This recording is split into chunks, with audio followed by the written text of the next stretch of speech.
Bonjour à tous, bienvenue au décryptage. Aujourd'hui, un seul sujet va occuper les échanges en plateau. La sortie ce week-end de Maître Adrien Rungweji, président de l'ancien parti IPRD, qui a fusionné, ça vous le savez, devenu UP Le Renouveau. Le patriarche s'est prononcé sur certains sujets brûlants de l'actualité qui feront objet de notre décryptage. Avec notre invité en plateau, déjà, il s'agit de Raymond Faladé, cher ami, cher confrère, bonjour. Bonjour Stanislas, bonjour à tous. Merci pour l'invitation. C'est moi, c'est un plaisir de vous recevoir par ici. Le plaisir est partagé, hein. Merci beaucoup. Vous êtes journaliste, rédacteur en chef à Bénin Intelligent. Tout à Ça se fait. passe bien là-bas? Oui, ça se passe bien, nous rendons grâce à Dieu. Merci. D'accord, merci beaucoup. Alors, c'était une cérémonie de présentation de vœux, Ouais. fort simple, au cours de laquelle Maître Adrien Rungweji est revenu sur certains sujets de l'actualité politique nationale. Au détour de cette cérémonie, il a parlé aussi de l'actualité, des retours des exilés politiques, de la sentence récente livrée par la Criette au sujet de l'affaire complot contre la sûreté de l'État. Raymond Faladé, vous l'avez suivi. Ouais. Quels sont les grands sujets de son développement qui ont retenu votre attention?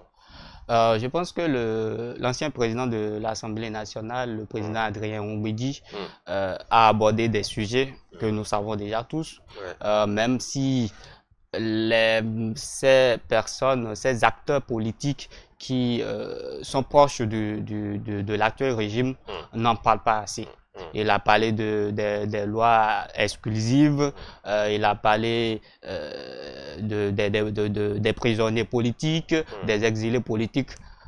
Tous les jours on en parle. Quand je dis on en parle, je Hum. parle des acteurs Les de la acteurs société, politiques des acteurs politiques, surtout de de l'opposition, l'opposition, oui. les acteurs de la société civile, tout le Hum, monde en parle. ouais, Mais dans le giron de la rupture hum.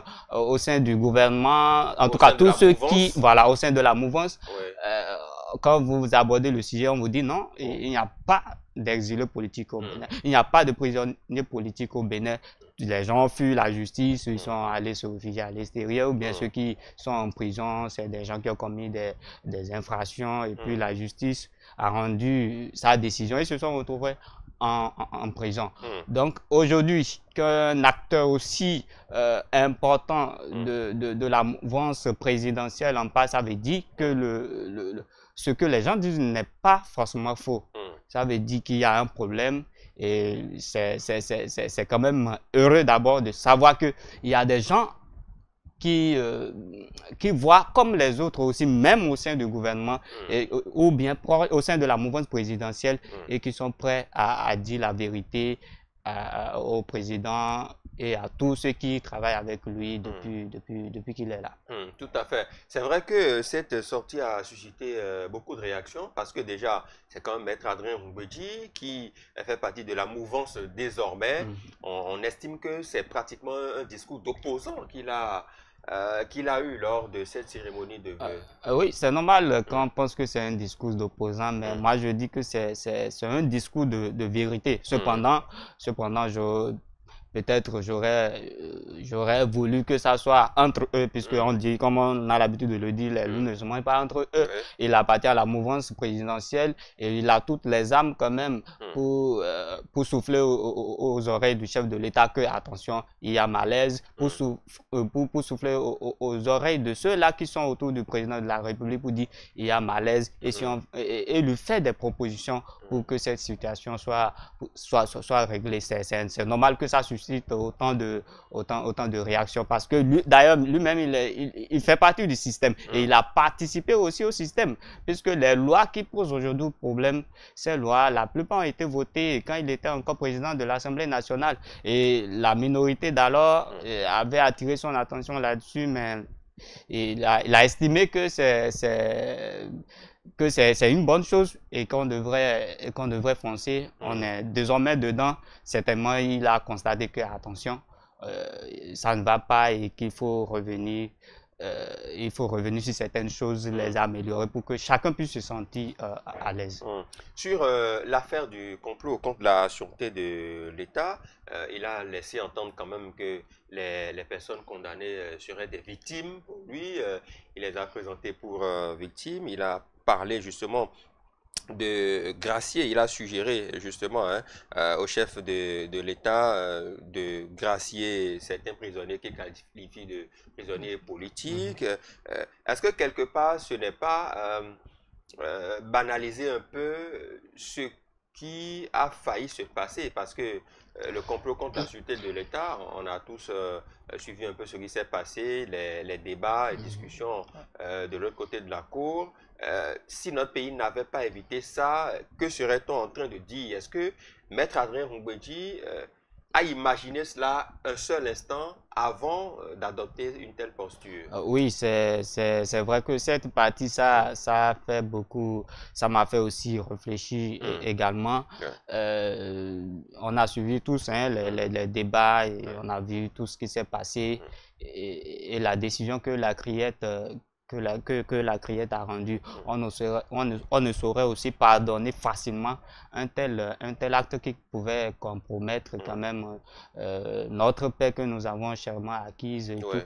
Donc, sur ce plan, je pense que le patriarche a, a peut-être peut-être allé trop loin, Mhm. mais cependant, quand il a parlé, il a dit quelque chose. Il a dit que Mhm. ce sont les conséquences en fait Mhm. des lois exclusives. Parce que lui, il estime que bon, si le jeu électoral était ouvert et que Mhm. en 2026, par exemple, Mhm. tous ceux qui voudraient aller aux élections ont la possibilité de candidater et tout, Mhm. les gens n'auraient pas l'idée en fait de fomenter un coup d'État contre le régime actuel. C'est ce que le président Mhm.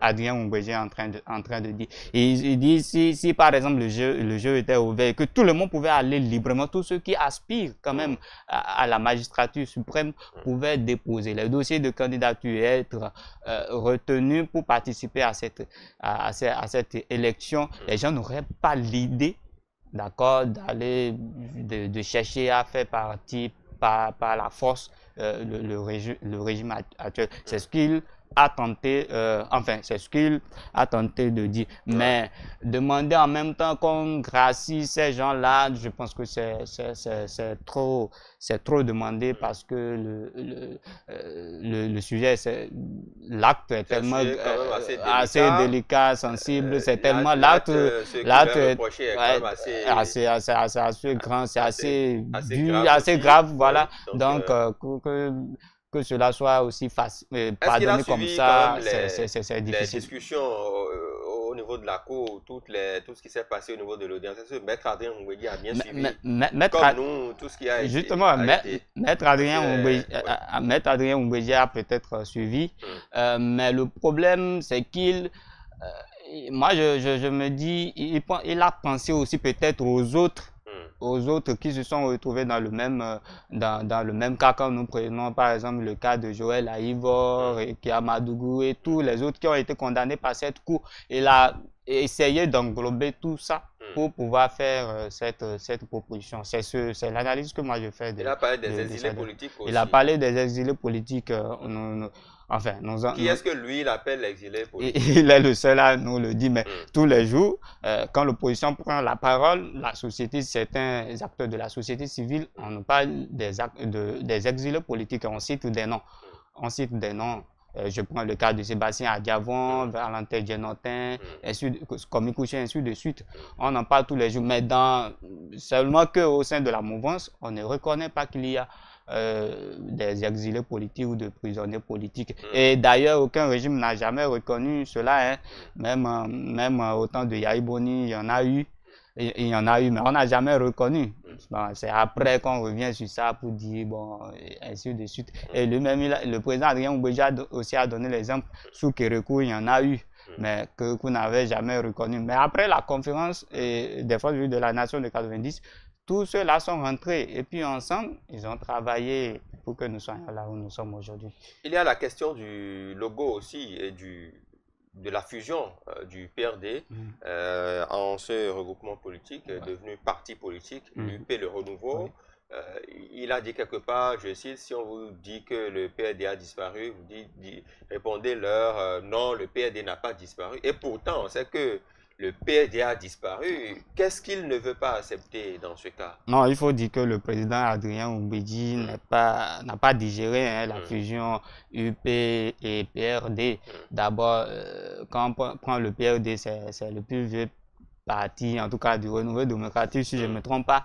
Donc, il n'avait jamais voulu que ce parti se fusionne avec un autre, si ce n'est à cause des lois qui ont été votées où à chaque élection, soit le PRD n'arrivait pas à participer, soit le PRD participe, mais n'arrive pas à avoir, surtout avec le critère de 10% sur le plan national, n'arrive pas quand même être éligible aux batailles des sièges. Par exemple, en 2020, lors des communales, le PRD qui a son fief dans l'Ouémé, le plateau, je crois, a raflé, enfin, a quand même a raflé assez de suffrages à ce niveau. Mais puisqu'il n'a pas obtenu les 10% au plan national, il y a eu, il n'était pas éligible aux batailles des sièges, ce qui fait que c'est le parti minoritaire qui aujourd'hui dirige la ville de Porto-Novo. C'est la loi qui le donne. Et à un moment donné, il était obligé, puisque surtout au sein du parti aussi, c'est sûr qu'il y aurait déjà des grincements dedans, des gens qui vont se dire, mais écoutez, à quoi c'est d'être dans un parti?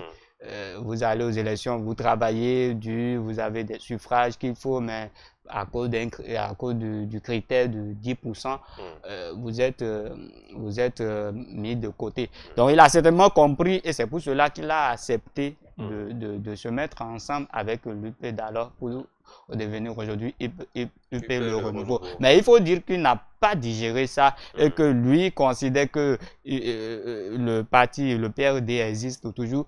La preuve, chaque année, c'est ce qui s'est passé encore le week-end dernier, on réunit les membres de l'ancien PRD pour la cérémonie de présentation de vœux, alors que désormais ceux-là devraient être dans un groupe, dans l'UP le Renouveau. Vous voyez, ils devraient faire les choses en tenant compte en tout cas de la nouvelle configuration, de l'ordre que l'UPR aurait donné. Vous voyez, vous allez comprendre là que le PRD, voilà, le PRD est toujours dans le PRD est ensemble. Bon, enfin, il y a eu fusion PRD, UP, mais lui, dans sa tête, c'est que il est toujours président du PRD.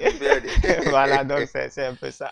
D'accord, merci beaucoup à vous, Raymond Faradé. Avec vous, on a passé en revue quelques aspects justement de cette déclaration forte de Maître Adrien Oumbédi lors de cette cérémonie de présentation de vœux. On ne saurait à l'instant de cette émission tout aborder parce qu'il y a plusieurs autres sujets qu'on pourra aborder après les jours à venir. Je rappelle que vous êtes journaliste, rédacteur en chef à Bénin Intelligent. Merci pour le travail que vous avez fait. Bonne chose à Bonaventure à Bon. Je ne manque pas. Merci beaucoup et merci pour tout ce que vous faites aussi. Merci beaucoup. Merci. Merci bien. Merci à toutes les équipes en régie et de réalisation autour de ce programme. À demain.